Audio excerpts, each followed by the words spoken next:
Hello, welcome to this news event held by the law firm Peiffer, Wolf, Carr, Kane, Conway, and Wise, or Peiffer Wolf for short. You'll be hearing from two speakers today, and then we'll open the floor for questions during the Q&A period. The Q&A period will be for reporters only. If you wish to ask a question, you can use the raise your hand function in Zoom, and your line will be unmuted when it's your turn. For more info, you can go to lostembryos.com where you can find the news release and complaint. I'm going to drop a direct link into the chat momentarily where you can just get there with the click of a button, so hang tight for that. As I mentioned, you'll be hearing from two speakers today. First, Adam Wolf, partner at Peiffer Wolf, and second, Christina Murray, former patient of Coastal Fertility Specialists. So let's begin with our first speaker, Adam Wolf. Thank you, Max. Good afternoon, and thank you for joining this news event. My name is Adam Wolf, and I'm a partner with the law firm Peiffer Wolf, Carr, Kane, Conway, and Wise, or Peiffer Wolf for short.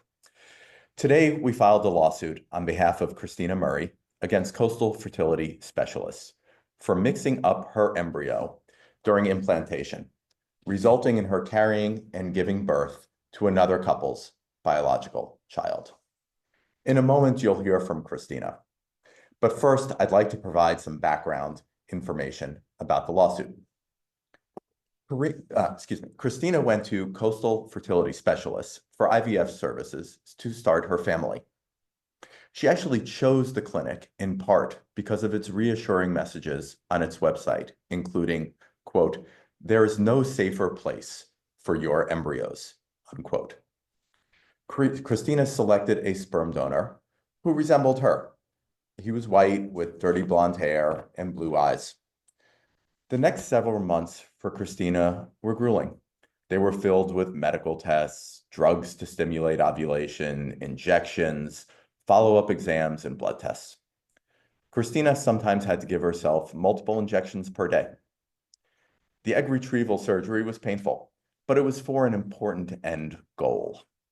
The physically and emotionally demanding process was to allow Christina's retrieved eggs to be used with the donor's sperm to create her embryos. In May 2023, Coastal Fertility Specialists transferred an embryo to Christina. But as Christina later learned, Coastal Fertility Specialists did not actually transfer to Christina one of her embryos. Instead, the embryo that Coastal Fertility Specialists transferred belonged to complete strangers who were also customers of Coastal Fertility. Christina was overwhelmed with joy and hope when she learned she was pregnant. In December 2023, she delivered a beautiful, healthy baby boy. But she vividly remembers the shock when she saw her baby for the first time. Whereas Christina is a Caucasian woman who chose a sperm donor with a similar appearance, the baby she delivered was African American.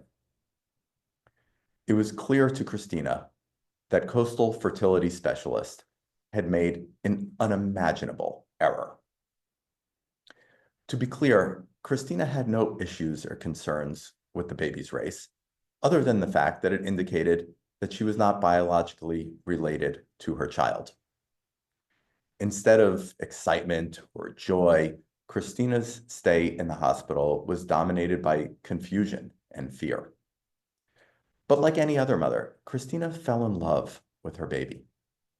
She bonded with him, she breastfed him, she took him to doctor's appointments, and she snuggled him throughout the day. He quickly became her best friend, her daily companion, and her source of strength. But life with her baby was full of anxiety. Every time the doorbell rang, Christina worried it would be someone there to take away her child. Christina felt that she needed answers. Whose embryo was transferred to her? And where was her embryo that was supposed to be transferred to her? Christina purchased an at-home DNA kit. She did not receive the results until late January of 2024. At the same time, Christina wanted Coastal Fertility Specialists to know about her situation for at least a couple of reasons. First, She figured if this had happened to her at Coastal Fertility Specialists, then it could happen to somebody else unless Coastal Fertility changed its procedures. Second, she thought it was important for the other couple to know what had occurred. In late March 2024, Coastal Fertility told Christina that it likely had transferred another couple's embryo to her. It also informed the other couple that their embryo may have been transferred to Christina, who became pregnant and delivered the baby. A DNA test then confirmed that this is in fact what had occurred. Coastal Fertility had transferred to Christina an embryo that belonged to another couple. The other couple ultimately took legal action against Christina to obtain custody of Christina's baby. Christina was then advised that she ultimately would lose custody of her baby in family court if she went to trial. So Christina gave up custody of her child to avoid a drawn-out legal battle that would just make the situation harder on her child. After spending every moment with her baby for 5 months, every second of his life, Christina has not seen her child ever since. Christina is heartbroken. Coastal Fertility made a serious mistake, and the consequences are life-altering for Christina. This is not the first IVF mix-up case that I've handled, and sadly, it will not be the last. A big reason is the lack of regulation. Unfortunately, the United States is one of the few developed countries without meaningful oversight over fertility clinic laboratories. Until IVF clinics are subject to real regulations, reporting requirements, and mandatory certification programs for lab staff, these types of errors will continue to occur. Thank you. I'll now turn this over to Christina. I look forward to your questions during the Q&A period. Thanks, Adam. And let's go to our second speaker, Christina Murray, former patient of Coastal Fertility Specialists. Go ahead, Christina. My name is Christina Murray, and I live in Savannah, Georgia, and I am a former patient of Coastal Fertility Specialist. The actions of the fertility clinic have come very close to destroying me, have left irreparable damage to my soul, and ultimately left me questioning whether I should be a mom or not. I was once asked as a child what I wanted to be when I grew up. They were referring to my career. I said a mom. I spent almost 2 years as a single woman trying to get pregnant with the help of physicians. Upon learning I was pregnant, I of course was elated and all of my dreams were coming true. The moment you give birth and welcome your baby into the world is supposed to be this profound, beautiful, and life-altering experience. All of the emotional and physical pain and sacrifice associated with pregnancy and preparing your entire life to welcome a child are worth it when the baby is placed in your arms, where they should stay forever. My birth story is nothing like what anyone could ever anticipate. It is riddled with shock, confusion, fear. The birth of my child was supposed to be the happiest moment of my life, and honestly, it was. But it was also the scariest moment of my life. While my child was born healthy and he remains the most beautiful human I will ever lay eyes on, it was immediately apparent that something did not go to plan at the fertility clinic. All of the love and joy I felt seeing him for the first time was immediately replaced by fear. How could this have happened? What happened? Was he genetically related to me at all? If he wasn't, could someone come and take him from me? Thoughts no mother should ever have to endure. My child was ultimately taken from me as the clinic had implanted into my womb the embryo from a stranger. I've never felt so violated, and this situation has left me emotionally and physically broken. It has affected every aspect of my life in some way, and words cannot describe the continued destruction that it has on my life. I spent my entire life wanting to be a mom. I loved, nurtured, and grew my child. and I would have done literally anything in my power to keep him. My baby is not genetically mine. He doesn't have my blood. He doesn't have my eyes, but he is and will always be my son. To carry a baby, to fall in love with him, to deliver him, to build that uniquely special bond between a mother and a child, all to have them taken away. I'll never be the same woman. I will never fully heal or completely move on. And part of me will always long for my son and wonder what kind of person he's becoming. Coastal Fertility Clinic has hurt me in ways that I have yet to discover. And there are literally no words or unit of measure that can describe the damage that they have caused. I cannot imagine anything more cruel than taking a child from its mother at the fault of no one else, or not at the fault of the mother, but because of someone else's error. My hope in sharing my story is that this will help prevent this from ever happening to anyone else trying to start a family of their own. Thank you.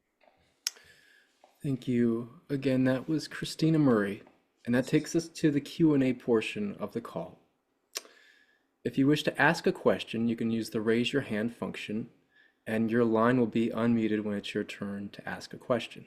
As a reminder, the Q&A period is only for reporters.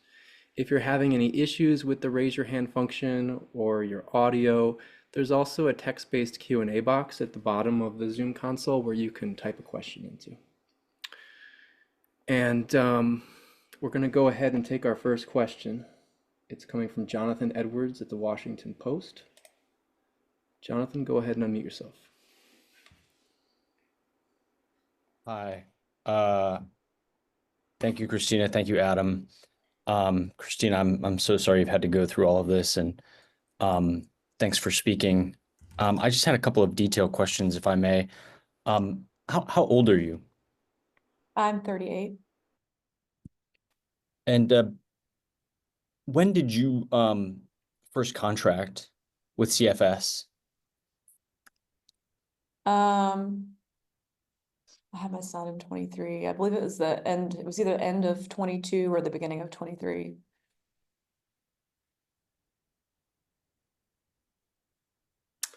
Okay.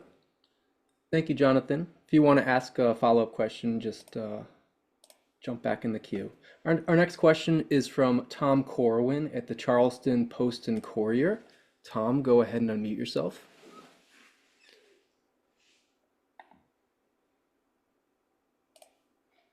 Sorry, Great. just now unmuted. You're good. Okay. So Christina, did you get anything in writing from Coastal Fertility that says we messed up and gave you the wrong embryo? And do you know at this point what the status is of the embryo they fertilized or any of the other eggs you might have donated to them or provided to them? Tom, thanks for your question. We appreciate that. Nobody has doubted that Christina's son was not genetically related to her. The work that Coastal Fertility tried to do upon hearing this is to figure out, well, whose embryo did it actually transfer? And it took a couple of months, but they ultimately did find the couple whose embryo it was who was transferred to Christina. And we don't know at present the current situation of Christina's embryos. We're not sure. One can do testing on that. We imagine that that testing will occur at some point. But we very much hope that the embryos that Coastal says it is still storing for Christina are in fact Christina's embryos. Great, thank you. Let's take our next question. It's from Taylor Croft at the Atlanta Journal-Constitution. Taylor, go ahead and unmute yourself.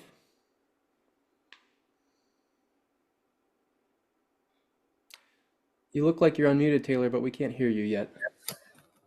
Okay, how about now? We hear you. Okay, great. Hi. Thanks so much for talking. I wanted to ask about the other couple in this situation. Is there any information that you can share about them and their situation? If there's any more detail you can provide on the custody case that went down, I assume that was in South Carolina. Any details you can share on that front? Yeah, we've decided out of respect for the other couple to not really share any details about them. I think it's fair to assume because of the race of Christina's child that they're an African American couple and that they do now have full custody of Christina's child. Okay, we're going to take our next question from Russ Bynum at the Associated Press. Russ, please unmute yourself.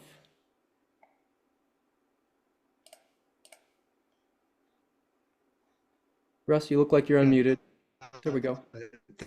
Thank you. You're breaking up, Russ. Appreciate Oh, there we go. you take our questions on this. I wanted to ask Mr. Okay, here type in the chat. Your firm has handled a number of cases involving problems with IVF clinics. I mean, how does this happen? Do you have any idea how a mix-up like this would take place technically? Well, let's be clear. Errors like this should never occur in a fertility clinic. This is the cardinal sin for fertility clinics, to transfer the wrong embryo into one of your patients. It should never happen. We sadly have had cases like this before. We can take guesses as to how it happened. Presumably at some point, Miss Murray's embryos and the embryos of this other couple were out at the same time or a similar time, and they were either mislabeled or they were mixed up. We don't really know. One of the things that we would like to find out from Coastal Fertility is how, in fact, this happened. But to get back to the original point of your question, is that we see a tremendous number of errors, mistakes, accidents, mishaps that occur in the laboratories of fertility clinics. Something like this, fortunately, probably is not all that common.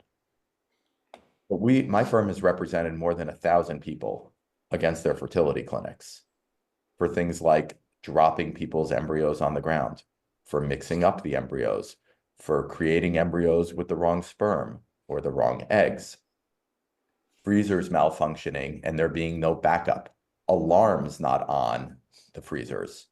All of these things that can have dramatic effects on the families, the family structures of the customers of fertility clinics, right? Fertility clinics engage in vitally important work. They hold the hopes for families, for people who couldn't otherwise have them. And that's amazing work. But with that amazing work comes real responsibility. And when fertility clinics make mistakes like this, the consequences are life-altering. Thanks. I'm going to take a question from the Q&A box next. It's from Andrew Davis at WSAV in Savannah. It's for Christina. Christina, is there any way you can explain how you felt the moment when you saw your baby for the first time? And can you talk about the day you decided to give up your baby and the emotions connected to that?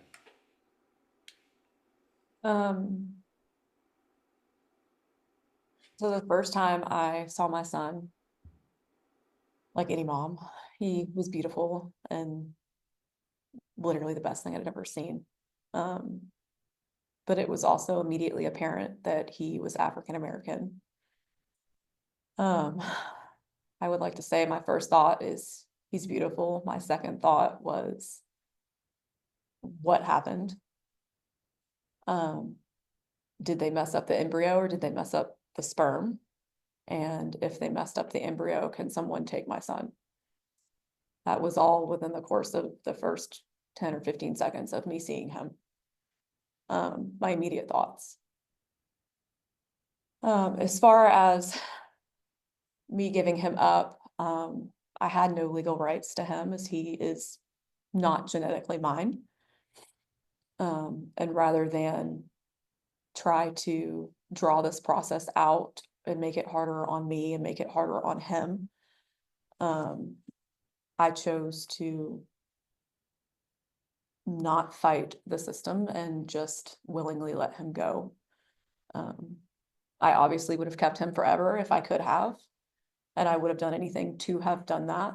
But that was not an option. So I did what was best for him and made that process as quick and easy as possible with the hopes that this would hopefully not affect him and his growth and development in the future, that he could go and bond with his new family, and that this would not be something that would have lifelong effects on him. Thank you, Christina. We're going to take our next question from Jackie Davalos at Bloomberg News. Jackie, please unmute yourself. Hi, I'm really sorry to hear about everything that you've gone through, Christina. One of the things I am focusing on is just where this leaves regulation in the space. And, you know, have you thought about conversations with lawmakers, given this has been somewhat of a focus for some on Capitol Hill, you know, as you kind of continue exploring your options, you know, is that something that you hope to do to draw more attention to your story, and perhaps, you know, ways that this can be avoided for other couples? Yes, that is one of the reasons why I came forward, was to hopefully see change and see that this doesn't affect other couples or individuals or anyone who's trying to start a family.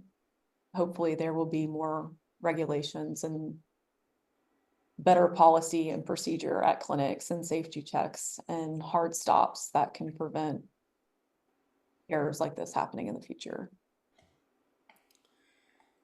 Thank you. I'm going to take another question from the Q&A box. It's from Lydia Blackstone from WJCL in Savannah. She says she's so sorry that this happened to you. She wanted to confirm that the clinic you went to is in Savannah, at the Savannah location. She asks if you were able to see the baby at all, and if you can share the first name of your baby boy.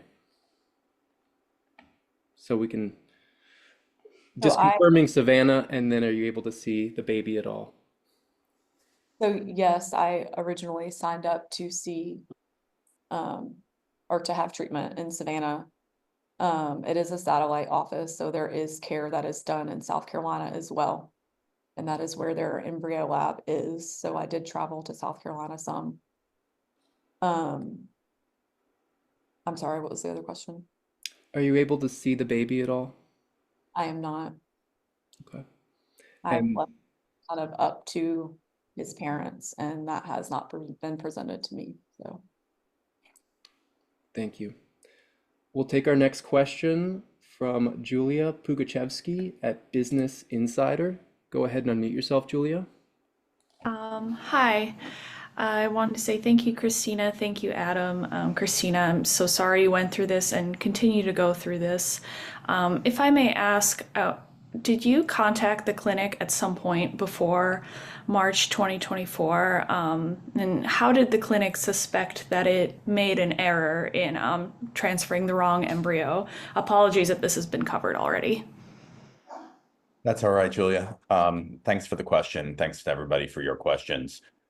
We reached out to the clinic. I sent a letter to the clinic, I think it was on February 5th of 2024, which was roughly within a week of Christina receiving confirmation through her at-home DNA test that her baby was not biologically related to her.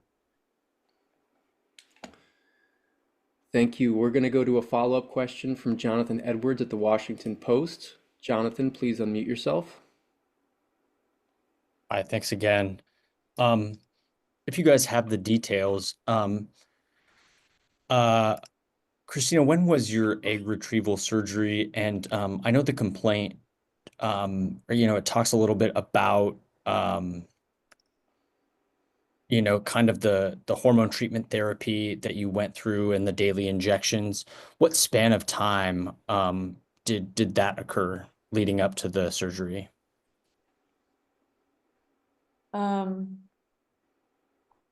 I believe the retrieval was in February or March, of the same year. And the transfer was May. And as far as the like injections and things, it was like a normal preparation and round for in vitro fertilization. And that was, just for clarity, that was February and March of 2023.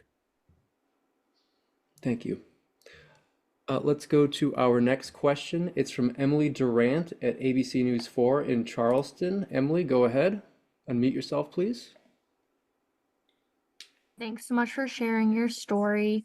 Do you have any desire to go through IVF again or any plans to become a mom in the future? To be honest, do I have any desire to go through IVF again? No. But I am continuing my journey with another clinic. And I do hope to, I'm 38, I'll be 39 soon. I'm hoping to continue my journey to be a mom in the next year or two. Thank you. Let's go to our next question. It is a follow-up question from Jackie Davalos at Bloomberg. Jackie, go ahead and unmute yourself. It kind of goes back to this regulation piece.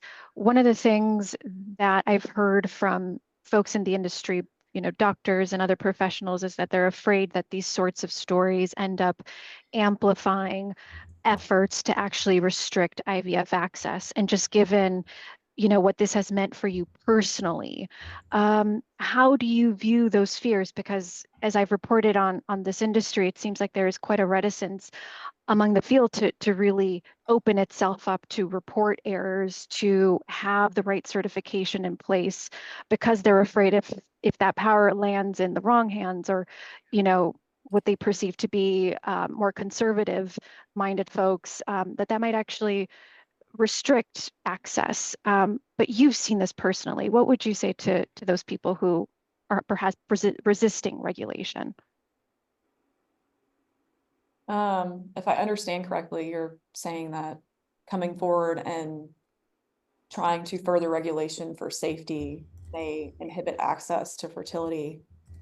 And while I would never wish someone who cannot get pregnant on their own to have restricted access, I can tell you that carrying a child who is not yours unknowingly, loving them, creating a whole life for them, birthing them, knowing they're not yours, loving them anyway, and wanting them, I honestly would have just chosen not to become a mother. I would have wished that there would have been some protection in place for me, or that would have been something I even considered going in.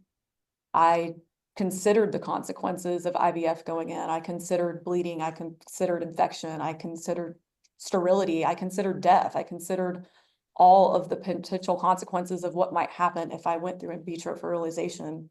Never once did I consider I might birth someone else's child and have them taken from me. And I feel like that should be something that women are aware of is an actual possibility. Jackie, I appreciate the question. It's good to talk to you again. I think any clinic that bristles at needing to report errors is a clinic that I'd be very scared to go to. We need more transparency. We need more light, right? To have sunlight as a disinfectant, not as a deterrence.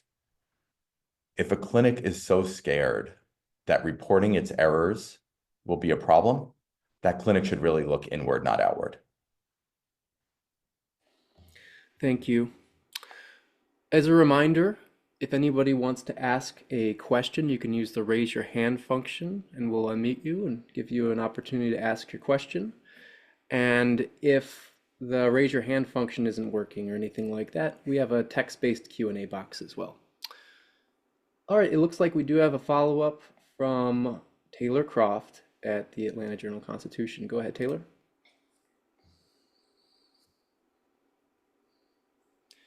We can't hear you yet, Taylor. Hi, how about now? Can you hear me okay? Yes. Okay, great. Thanks again for another chance to ask a question. Can you share any more info about your experience at the clinic before obviously all of this happened and you found out that the baby wasn't biologically yours? How was your IVF experience and how many rounds did you have to undergo? Just some more detail about that. I would say it was a normal medical in vitro experience. I had no issues. I went through one egg harvest and I became pregnant with my son on the second transfer. It was a routine process. All right. Thank you, Taylor. Looks like we've got just a couple more follow-ups. This next one is from Emily Durant at ABC News Charleston. Emily, go ahead and unmute yourself. Hi, this question is for Adam. You said that you have worked on over 1,000 cases of mishandling clinics. Have any of those been specifically with Coastal? Yeah, I've represented over 1,000 people against their fertility clinics for mishaps or other types of misconduct at their fertility clinics. This is the first time that my firm has sued Coastal Fertility Specialists. Okay, thank you. Okay, and then we just have one follow-up in the box from WJCL. Follow-up to confirm that, Christina, you still do not know if your embryos have been implanted into someone else and have resulted in a pregnancy. I do not. Okay. Well, thank you, everyone. And we do want to make sure that you know how to get more information following today's news conference. To connect with the speakers or to get more info, you can contact Max Carlin at 703-276-3255. Again, 703-276-3255. We will have a recording of this news event available online later today. We've got a standard definition format available now. We'll have HD later on. Contact Max Carlin if you need that, or if you're having any issues locating the media materials. So we do thank you for joining this news event held by the law firm Peiffer Wolf. And that concludes today's news conference. Thank you very much.